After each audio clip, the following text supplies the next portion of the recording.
Hello friends, welcome to day trader Telugu and good evening. Sensex 50 points down అయ్యి 52,104 దగ్గర close అయితే Nifty 1 point దగ్గర correct అయ్యి 15,313 దగ్గర క్లోజ్ అవ్వడం జరిగింది. మార్కెట్లో ఉన్న అప్డేట్స్ మాట్లాడుకునే ముందు నిన్న ఫిబ్రవరి 15th evening 5 PM around Telegram గ్రూప్లో ఒక అప్డేట్ పోస్ట్ చేస్తూ నిన్న గవర్నమెంట్ సోర్సెస్ దగ్గర నుంచి 4 బ్యాంక్ నేమ్స్ వినిపిస్తున్నాయి. అందులో నుంచి 2 బ్యాంక్స్ ప్రైవేటైజ్ అవ్వడానికి పాసిబిలిటీ ఉందని గవర్నమెంట్ సోర్సెస్ దగ్గర నుంచి అప్డేట్ రావడం జరిగింది. ఈ 4 banks like bank of Maharashtra కానీ, సెంట్రల్ బ్యాంక్ ఆఫ్ ఇండియా కానీ, ఇండియన్ ఓవర్సీస్ బ్యాంక్ కానీ, అలాగే బ్యాంక్ ఆఫ్ ఇండియా కానీ, ఇవి 4 కూడా ప్రైవేటైజ్ అవ్వడానికి పాసిబిలిటీ ఉన్న బ్యాంక్స్ అని గవర్నమెంట్ సోర్సెస్ దగ్గర నుంచి ఒక స్పెక్యులేషన్ మార్కెట్లోకి వచ్చేసరికి వాటి స్టాక్ ప్రైసెస్ నియర్లీ 20% దగ్గరగా ర్యాలీ అవ్వడం జరిగింది. కాకపోతే ఈరోజు 4 బ్యాంక్ నేమ్స్ మీడియాలో సర్క్యులేట్ అవుతున్నాయి కదా, ఆ బ్యాంక్స్ ఏం కాదు, ఖచ్చితంగా 4 బ్యాంక్స్ నుంచి 2 బ్యాంక్స్ ప్రైవేటైజ్ అవుతాయని ఏం కాదు అనేలాగా అగైన్ సోర్సెస్ దగ్గర నుంచి అప్డేట్ వచ్చింది అనమాట. అఫీషియల్ కన్ఫర్మేషన్ ఇంకా ఏది కూడా రావట్లేదు. ఈ ర్యాలీలో పార్టిసిపేట్ చేయాలని కొత్తగా ఎంటర్ అవడం కరెక్టా? సో ఐ థింక్ అది బెస్ట్ ఆప్షన్ కాదు. ఒకవేళ వీటిలో ఎవరైనా ఎగ్జిస్టింగ్ స్టాక్స్ ని హోల్డ్ చేస్తూ వాళ్ళు ఒకవేళ కమింగ్ డేస్ లో వచ్చే ర్యాలీలో మంచి ప్రాఫిటబుల్ గా టర్న్ అయింది అనుకోండి వాళ్ళ పోర్ట్ఫోలియోలో ఈ స్టాక్, కొంత పర్సెంట్ ఈ స్పెక్యులేషన్లో ఉన్నప్పుడే కొంత పర్సెంట్ ఎగ్జిట్ అవ్వడం అనేది అది ఒక బెటర్ చాయిస్ అవుతుంది. బికాస్ స్పెక్యులేషన్లో ఏమవుతుందంటే వాల్యుయేషన్స్, కమింగ్ డేస్లో వాళ్ళ బిజినెస్ ఇవేవి కూడా చూడకుండా స్టాక్ వన్ డైరెక్షన్గా మూవ్ అవుతుంటుంది అనమాట. ఈ స్పెక్యులేషన్ ద్వారా వస్తున్న ర్యాలీలో కొంత పర్సెంట్ మనం బుక్ చేసి రెస్ట్ వచ్చే అఫీషియల్ అప్డేట్ కోసం వెయిట్ చేయొచ్చు. నెక్స్ట్ ఈ ఎనర్జీ అలాగే మెటల్ కంపెనీస్ ఇంట్రాడే సెషన్స్లో స్ట్రాంగ్గా ర్యాలీ అయ్యాయి. ఓఎన్జీసీ కానీ and most of the metal companies కూడా ఇంట్రాడే సెషన్స్లో స్ట్రాంగ్గా ర్యాలీ అవ్వడం జరిగింది. సో వాటి గురించి మాట్లాడేదానికంటే ముందు ప్రీవియస్గా 1 month బ్యాక్ నేను టాటా స్టీల్, హిందాల్కోని మెన్షన్ చేస్తూ వాటి రిలేటెడ్గా కమింగ్ డేస్లో డిమాండ్ క్రియేట్ అవ్వడానికి పాసిబిలిటీ ఉంటుందని మాట్లాడుకుంటూ థంబ్నైల్లోనే డైరెక్ట్గా గ్రాఫైట్ ఇండియా స్టాక్ని గమనించండి అని నేను మెన్షన్ చేశాను 1 month బ్యాక్. ఆ పాయింట్ ఆఫ్ టైంలో గ్రాఫైట్ ఇండియా 317 దగ్గరగా ఉంది. బట్ ఇప్పుడు మీరు ప్రైస్ చూస్తే 483 దగ్గరగా ఉంది. నియర్లీ 1 monthలో 61% దగ్గరగా స్టాక్ ప్రైస్లో మనకి రిటర్న్ కనిపించడం జరిగింది. ఆ రోజు వీడియోలో మనం గ్రాఫైట్ ఇండియా రిలేటెడ్గా మెన్షన్ చేస్తూ ఆల్రెడీ మెటల్ ప్రైసెస్ ఇంక్రీజ్ అవుతున్నాయి అండ్ కమింగ్ డేస్లో కూడా సిమిలర్ ట్రెండే మెయింటైన్ అవడానికి పాసిబిలిటీ ఉంటుంది. అది మెటల్ కంపెనీస్కి అడ్వాంటేజ్గానే ఉంటుంది. ఎప్పుడైతే మెటల్ కంపెనీస్ పెరుగుతుంటాయో ఈ గ్రాఫైట్ ఎలక్ట్రోడ్స్ని తయారు చేస్తే హెచ్ఈజీకి, గ్రాఫైట్ ఇండియాకి అడ్వాంటేజ్గా ఉంటుంది అని మెన్షన్ చేసిన పాయింట్ ఆఫ్ టైం నుంచి కూడా గమనిస్తే స్టాక్ ప్రైస్ నియర్లీ 61% దగ్గరగా రిటర్న్ ఇచ్చింది. అదనే కాదు, వైరస్తో లాభపడుతున్న షేర్స్ అని మనం ఈ దీపక్ ఫెర్టిలైజర్స్, దీపక్ నైట్రేట్ గురించి మాట్లాడుకున్నాం. బట్ వ్యాక్సిన్తో లాభపడబోయే షేర్స్ అని November 17th around 2020 Linda India గురించి మాట్లాడుకున్నాం. ఆక్సిజన్కి వీళ్ళకి కాంపిటీటర్స్ ఉన్నారు కానీ లిక్విడ్ నైట్రోజన్కి వీళ్ళకి కాంపిటీటర్స్ తక్కువగా ఉన్నారు. వ్యాక్సిన్ని స్టోర్ చేసి ఒక దగ్గర నుంచి ఇంకొక దగ్గరికి సప్లై చేయాలంటే లిక్విడ్ నైట్రోజన్ కావాలి. బికాస్ అదే మనకి టెంపరేచర్స్ని మైనస్లో మెయింటైన్ చేస్తుంది కాబట్టి వీళ్ళకి కమింగ్ డేస్లో డిమాండ్ క్రియేట్ అవుతుంది. వ్యాక్సిన్తో లాభపడబోయే షేర్లని లిండా ఇండియా అని మెన్షన్ చేయడం జరిగింది. అండ్ ఆ పాయింట్ ఆఫ్ టైం నుంచి నియర్లీ స్టాక్ ప్రైస్ 40% దగ్గరగా రిటర్న్ ఇవ్వడం జరిగింది. సో ఇక్కడ నేను మెన్షన్ చేయాలనుకుంటుంది, మనం మాట్లాడుకున్నాం ఇలా ర్యాలీ అయ్యాయని కాదు, కేవలం మార్కెట్లో వస్తున్న అప్డేట్సే కాదు, ఫ్యూచర్లో మనం ఏ స్టాక్స్ని గమనించాలి, వేటి రిలేటెడ్గా అడ్వాంటేజ్ ఉందని టైం టు టైం మన న్యూస్ వీడియోస్లో నేను కవర్ చేస్తూనే ఉంటాను. బట్ అవి రెగ్యులర్ అప్డేట్స్తో మిక్స్ అయిపోవడం కారణంగా అవి పెద్ద ఫోకస్లో ఉండవు.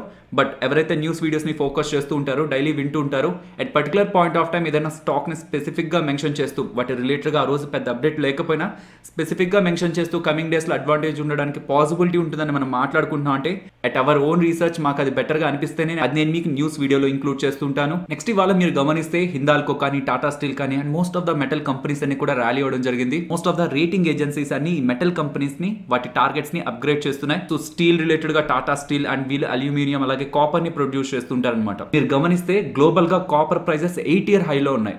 సో ఇలా మెటల్ ప్రైసెస్ పెరుగుతున్నాయి కాబట్టి వీళ్ళ కమింగ్ డేస్లో ఆపరేటింగ్ ప్రాఫిట్ మార్జిన్ అనేది ఇంప్రూవ్ అవుతుంది. అది వీళ్ళ ప్రాఫిట్ ఎర్నింగ్ పర్ షేర్ని ఇంప్రూవ్ చేస్తుంది. కాబట్టి ఇక్కడ నుంచి మేము 70% దగ్గరగా ఈ స్టాక్ ప్రైస్ పెరగడానికి పాసిబిలిటీ ఉంటుందని జేపీ మోర్గన్ వాళ్ళు అయితే భావిస్తున్నారు. ఇది హిందాల్కో రిలేటెడ్గా జేపీ మోర్గన్ వాళ్ళు చెప్తున్నది.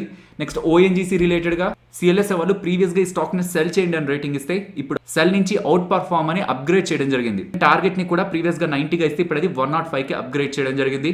నెక్స్ట్ న్యూ ల్యాండ్ ల్యాబొరేటరీస్ గురించి మాట్లాడుకోవాలి.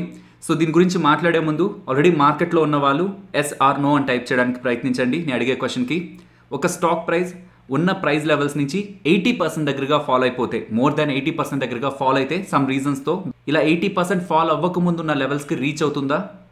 పాసిబిలిటీ ఉంటుందా స్టాక్ మార్కెట్లో ఇలా 80% మోర్ దాన్ 80% ఫాల్ అయిన తర్వాత కూడా అగైన్ ఆ లెవెల్స్కి రీచ్ అవ్వడానికి? సో నన్ను అడిగితే, సో ఈ స్టాక్ని ఎగ్జాంపుల్గా కాకుండా అడిగితే చాలా తక్కువ ఛాన్సెస్ ఉన్నాయని చెప్తాను. కాకపోతే న్యూ ల్యాండ్ ల్యాబొరేటరీస్ వాళ్ళు ప్రీవియస్ గా 1500 రూపీస్ లో ట్రేడ్ అవుతూ ఉండేవాళ్ళు. బట్ టైం టు టైం వీళ్ళ కంపెనీ రిలేటెడ్ ఇష్యూస్ అలాగే మార్జిన్స్ లో కూడా సిగ్నిఫికెంట్ గా డ్రాప్ కనిపిస్తూ ఫార్మాస్యూటికల్ సెగ్మెంట్ లో డీ గ్రోత్ కనిపిస్తూ ఉండేసరికి స్టాక్ ప్రైస్ నియర్లీ 1500 లెవెల్స్ నుంచి 200 లెవెల్స్ వరకు ఫాలో అవడం జరిగింది. బట్ ఈ కంపెనీ రిలేటెడ్ గా టర్న్ అరౌండ్ లాస్ట్ 1 ఇయర్ నుంచే కనిపించింది అనమాట. జూన్ 2020 క్వార్టర్ నుంచి వాళ్ళ రిజల్ట్స్ ని మీరు గమనిస్తే వాళ్ళ ఎంటైర్ సెగ్మెంట్స్ అన్నింటిలో కూడా వీళ్ళు బెస్ట్ పర్ఫార్మెన్స్ ని చూపిస్తూ వచ్చారు. స్పెషల్లీ వీళ్ళు R&D సెగ్మెంట్ లో, రీసెర్చ్ అండ్ డెవలప్మెంట్ సెగ్మెంట్ లో నెంబర్ ఆఫ్ డ్రగ్స్ ని యాడ్ చేస్తూ వచ్చారు. బిజినెస్ లోనూ ఇంప్రూవ్మెంట్ చూపించారు అండ్ R&D ని కూడా కొంత స్ట్రాంగ్ గా మెయింటైన్ చేస్తూ వచ్చేసరికి లాస్ట్ 1 ఇయర్ నుంచి స్టాక్ ప్రైస్ లో చాలా స్ట్రాంగ్ గ్రోత్ కనిపించింది. ఇవాళ వచ్చిన అప్డేట్, ఈ కంపెనీతో క్యాపిటల్ గ్రూప్ వాళ్ళు అనేది అమెరికా ఫైనాన్షియల్ సర్వీసెస్ కంపెనీ వీళ్ళతో మీటింగ్ ఏర్పాటు చేసుకున్నారని ఇంట్రోడక్షన్స్ లో అప్డేట్ రావడం జరిగింది. ఒక FII వీళ్ళతో డిస్కషన్ చేస్తున్నారు అనగానే కమింగ్ డేస్ లో వాళ్ళు ఇన్వెస్ట్మెంట్ చేస్తారని ఒక ఎక్స్పెక్టేషన్స్ తో స్టాక్ ప్రైస్ నియర్లీ 9% దగ్గరగా ర్యాలీ అవడం జరిగింది. నెక్స్ట్ హెరాన్బా ఇండస్ట్రీస్ IPO గురించి మాట్లాడుకోవాలి. వీళ్ళ IPO రిలేటెడ్ గా ప్రైస్ బ్యాండ్ అయితే అనౌన్స్ అవ్వడం జరిగింది. సో వీళ్ళు 626 to 627 పర్ షేర్ తో IPOగా మార్కెట్లోకి రావాలనుకుంటున్నారు. ఎంటైర్ IPO ఒక issue size 625 crores and each lot equal to 23 shares. ఈ IPO ఫిబ్రవరి 23rd ఓపెన్ అవుతుంది, 25th క్లోజ్ అవుతుంది. మార్కెట్లో మార్చి 5th లిస్ట్ అవుతుంది. అండ్ ఈ అప్లికేషన్ మనం ఒక లాట్ వేయాలంటే 14,421 రూపీస్ మన దగ్గర ఉండాల్సి ఉంటుంది. అండ్ IPOలో రీటైలర్స్ కి 35% రిజర్వేషన్ ఇవ్వడం జరిగింది. ఇది అగ్రోకెమికల్ సెక్టార్ లో వర్క్ చేస్తున్న కంపెనీ. అండ్ ఒకవేళ మీరు ఈ కంపెనీ ఒక మేనేజ్మెంట్ కంపెనీ రిలేటెడ్ గా ఎటువంటి కామెంట్స్ చేస్తున్నారు, ఈ కంపెనీని ఎలా గ్రో చేయాలనుకుంటున్నారు అండ్ అనలిస్టులు అడిగే క్వశ్చన్స్ కి ఎలాంటి ఆన్సర్స్ ఇస్తున్నారు అనేది మీరు కూడా లైవ్ లో చూడాలనుకుంటే ఈ రోజు ఈవినింగ్ నేను మీకు ఫిబ్రవరి 17th వెనస్డే 4 PM కండక్ట్ అవబోతున్న వీళ్ళ బ్రోకర్ అలాగే అనలిస్ట్ మీట్ ఒక లింక్ ని, జూమ్ లింక్ నేను మీకు మన టెలిగ్రామ్ లో అప్డేట్ చేశాను. ఈవెన్ మన ఛానల్లో డెడికేటెడ్ వీడియో ఆ కాన్ఫరెన్స్ కాల్ అయిన తర్వాత RHP లో ఉన్న డేటాని కాన్ఫరెన్స్ కాల్ డేటాతో కంబైన్ చేస్తూ ఫైనల్ డెడికేటెడ్ వీడియోని ఫుల్ అనాలిసిస్ తో మన ఛానల్లో అప్లోడ్ చేస్తాను. నెక్స్ట్ టాటా కమ్యూనికేషన్స్ వాళ్ళు గూగుల్ క్లౌడ్ తో ఇండియన్ బిజినెస్ లో పార్ట్నర్ అవుతున్నారని, సో కమింగ్ డేస్ లో కమ్యూనికేషన్స్ అలాగే డేటా స్టోరేజ్ రిలేటెడ్ గా టెక్నాలజీ అడ్వాన్స్మెంట్స్ టాటా కమ్యూనికేషన్స్ వాళ్ళు గూగుల్ క్లౌడ్ తో కంబైన్ అయి ప్రొవైడ్ చేయబోతున్నారని అప్డేట్స్ రావడంతో ఇంట్రోడక్షన్స్ లో స్టాక్ ప్రైస్ లో స్ట్రాంగ్ ర్యాలీ అయితే కనిపించడం జరిగింది. దీపక్ నైట్రేట్ గురించి మాట్లాడుకోవాలి. ఇంట్రాడేలో 12:30 అరౌండ్ నుంచి మోస్ట్లీ 12:20 నుంచి మనకి ర్యాలీ స్టార్ట్ అయింది. బట్ 12:36 అరౌండ్ మీకు నేను టెలిగ్రామ్ లోకి ఇంపార్టెంట్ అప్డేట్ చేశాను. ట్విట్టర్ లో ప్రీవియస్ గా మెన్షన్ చేసిన హ్యాండ్లర్ నుంచే నేను అప్డేట్ ని మీకు పోస్ట్ చేశాను.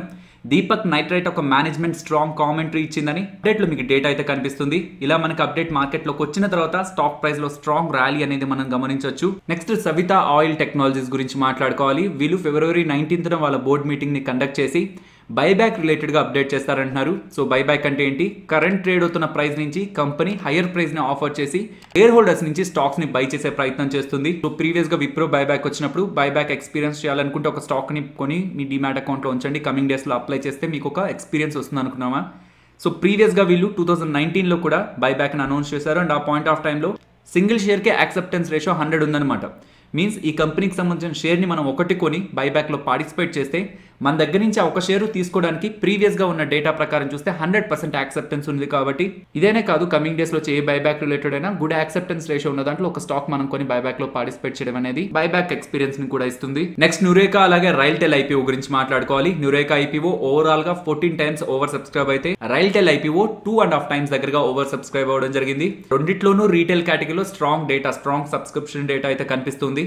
కాకపోతే Nureca small IPO, nearly 100 crore IPO, కాబట్టి మనం దాన్ని రైల్టెల్తో డైరెక్ట్గా కంపేర్ చేయకూడదు.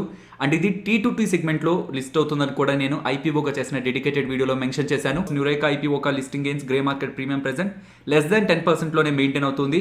అండ్ రైల్టెల్ IPO రిలేటెడ్గా చాలా ఫ్లక్చుయేషన్ మెయింటైన్ అవుతుంది. IPO వీడియో చేస్తున్న పాయింట్ ఆఫ్ టైంలో 16% ఉంది, దాని అది 40 to 50%కి మూవ్ అయింది. ప్రెసెంట్ అది లెస్ దాన్ 20% ఉందన్నమాట. అండ్ న్యూరేకా రిలేటెడ్గా లాంగ్ టర్మ్ ఒపీనియన్ డెడికేటెడ్ వీడియోలో క్లియర్గా మెన్షన్ చేశాను. కమింగ్ డేస్లో వాళ్ళ మార్జిన్ స్టేబుల్గా మెయింటైన్ అయితే లాంగ్ టర్మ్ రిలేటెడ్గా అప్పుడు డెసిషన్ తీసుకుంటానని. అండ్ ఈ రైల్టెల్ IPOలో కూడా ఈ కంపెనీ రిలేటెడ్గా లాంగ్ టర్మ్ ఒపీనియన్ని షేర్ చేశాను. అండ్ అగైన్ ఈరోజు మేనేజ్మెంట్ మనకు చాలా ఇంపార్టెంట్ డేటాను అయితే షేర్ చేశారు. వీళ్ళకి వస్తున్న రెవెన్యూస్లో ఈవెన్ IPO వీడియోలో కూడా మాట్లాడుకున్నాం, మెజారిటీ పోర్షన్ మనకి రైల్వేస్ పబ్లిక్ సెక్టర్ అండర్టేకింగ్స్ దగ్గర నుంచి వస్తుందని. వీళ్ళకి వస్తున్న రెవెన్యూస్లో నియర్లీ 60% రెవెన్యూస్ దగ్గరగా రైల్వేస్ అలాగే పబ్లిక్ సెక్టర్ అండర్టేకింగ్స్ నుంచి వస్తున్నాయంటున్నారు. అండ్ ఈ ఇంపార్టెంట్ పాయింట్ గమనించండి, రైల్వేస్ దగ్గర నుంచి వీళ్ళకి వస్తున్న రెవెన్యూస్కి మార్జిన్ అనేది 8.5%గా ఫిక్స్ అయింది అంటున్నారు.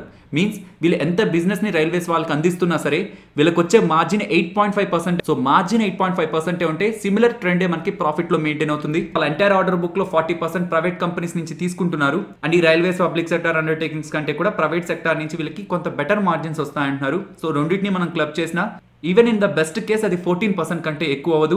ప్రెసెంట్ ఫైనాన్షియల్ డేటాలో కూడా మార్జిన్స్, ఆపరేటింగ్ ప్రాఫిట్ మార్జిన్స్ లో డిక్లైన్ కనిపిస్తుంది. మేబీ ఇతర సెగ్మెంట్స్ లో వీళ్ళ బిజినెస్ ని ఇంప్రూవ్ చేసుకోగలిగితే, అది నాకు మార్జిన్స్ లో ఇంప్రూవ్మెంట్ కనిపిస్తేనే నేను లాంగ్ టర్మ్ కోసం యాడ్ చేయాలనుకుంటాను. మేము ఇస్తున్న బిజినెస్ రిలేటెడ్ గా మార్జిన్ మాకు ఫిక్స్ అయి ఉంటుంది అండ్ మా most of the business PSU railways తోనే ఉంటుందంటే అండర్ ద మినిస్ట్రీ ఇది రన్ అవుతుంటుంది కాబట్టి గ్రోత్ కి లిమిటేషన్స్ అయితే ఉంటాయి. ఎవరైతే ఇయర్ ఆన్ ఇయర్ కంపారిజన్ లో 12 to 14% రిటర్న్ ఎక్స్పెక్ట్ చేస్తూ ఉంటారో, కొంత స్టేబుల్ గా పర్ఫార్మెన్స్ ఉంటూ డివిడెండ్ ని ఎక్స్పెక్ట్ చేస్తూ ఉంటారో, వాళ్ళు ఈ కంపెనీ రిలేటెడ్ గా లాంగ్ టర్మ్ కోసం రిస్క్ లిమిటెడ్ గానే ఉంటుంది. బికాస్ వాళ్ళ బిజినెస్ మోస్ట్లీ రైల్వేస్ తోనే ఉంటుంది కాబట్టి కొంత రిస్క్ ఉంటూ గ్రోత్ ని కూడా మనం ఎక్స్పెక్ట్ చేయొచ్చు అనే కంపెనీ IRCTC. నెక్స్ట్ నిఫ్టీ అలాగే bank Nifty support and resistance మాట్లాడుకోవాలి ఫ్రెండ్స్. నిన్నటి వీడియోలో మాట్లాడుకున్న సపోర్ట్ అండ్ రెసిస్టెన్స్ ని కంటిన్యూ చేస్తున్నాను. సో నిఫ్టీ రిలేటెడ్గా సపోర్ట్ అండ్ రెసిస్టెన్స్ ఎలా వర్క్ అయింది అనేది మార్కెట్ క్లోజ్ అయిన తర్వాత నేను మీకు టెలిగ్రామ్లో అప్డేట్ చేశాను. నిఫ్టీ రిలేటెడ్గా మనం మాట్లాడుకున్న రెసిస్టెన్స్ 15,430 అండ్ నిఫ్టీ వెళ్ళిన హైయెస్ట్ 15,431. సపోర్ట్ మనం మాట్లాడుకుంది 15,240 అండ్ ఫాల్ అయిన లోయెస్ట్ లెవెల్ నిఫ్టీ రోజు 15,242. ఇవాళ మార్కెట్ ర్యాలీ అవుతున్న పాయింట్ నుంచి కరెక్ట్ అవుతున్న పాయింట్కి మనం గమనిస్తే సేమ్ ఈ సపోర్ట్ అండ్ రెసిస్టెన్స్ మధ్యలోనే నిఫ్టీ మూవ్ అయింది కాబట్టి ఈ లెవెల్స్ని నెక్స్ట్ కమింగ్ సెషన్ కూడా నేను గమనిస్తున్నాను. అండ్ బ్యాంక్ నిఫ్టీ రిలేటెడ్గా మీరు గమనించిన మనం మాట్లాడుకున్న రెసిస్టెన్స్ 37,650 అండ్ ఈరోజు బ్యాంక్ నిఫ్టీ వెళ్ళిన హై 37,700 అనమాట. మోర్ దెన్ 900 పాయింట్స్ దగ్గరగా ఈ రేంజ్ నుంచి 37,700 రేంజ్ నుంచి బ్యాంక్ నిఫ్టీ ఫాలో అవడం జరిగింది. నెక్స్ట్ ట్రేడింగ్ సెషన్ కూడా నేను ఈ లెవెల్స్ని గమనిస్తున్నాను. నెక్స్ట్ నిఫ్టీ ఆప్షన్ చైన్ గురించి మాట్లాడుకోవాలి. ప్రెసెంట్ ఫిబ్రవరి మంత్లీ కాంట్రాక్ట్ని next month first week expiry కాంట్రాక్ట్ని కంబైన్ చేస్తే 15,000 to 15,500 ఈ రేంజ్లోనే నిఫ్టీ ఉండడానికి పాసిబిలిటీ ఉంటుందని డేటా అయితే కనిపిస్తుంది. ఈవెన్ ఇవాళ మార్కెట్ కరెక్ట్ అయినా క్లోజింగ్ పాయింట్ ఆఫ్ టైంకి మార్కెట్లో మనం రికవరీని గమనించవచ్చు. సో ప్రీవియస్గా ఇచ్చిన వ్యూనే ఇస్తున్నాను. 15,000 బ్రేక్ అవ్వనంత వరకు, 15,000 బ్రేక్ కింద క్లోజ్ అవ్వనంత వరకు కూడా నిఫ్టీ రిలేటెడ్గా నేను పాజిటివ్ వ్యూనే మెయింటైన్ చేస్తున్నాను. 15,500 ఫస్ట్ రెసిస్టెన్స్ అవుతుంది. ఇఫ్ అది బ్రేక్ అయితే నెక్స్ట్ 15,800 సెకండ్ రెసిస్టెన్స్ అవుతుంది. సో ఫైనలీ ఇది ఫ్రెండ్స్ మన వీడియో. నచ్చితే వీడియోని లైక్ చేయండి ఫ్రెండ్స్. అండ్ ఈ వీడియో మన వాళ్ళకి యూజ్ అవుతుంది అనుకుంటే తప్పకుండా షేర్ చేయండి. అండ్ మన ఛానల్ని సబ్స్క్రైబ్ చేయనట్లయితే ఛానల్లో ఉన్న వీడియోస్ని ఒకసారి గమనించండి. ఇఫ్ ఆ వీడియోస్ మీకు ఇంట్రెస్టింగ్గా అనిపిస్తే ఛానల్ని సబ్స్క్రైబ్ చేసి పక్కనే ఉన్న బెల్ ఐకాన్ క్లిక్ చేయండి. మరొక ఇంట్రెస్టింగ్ వీడియోతో మళ్ళీ మీ ముందుకు వస్తాను. అంతవరకు టేక్ కేర్. జై హింద్.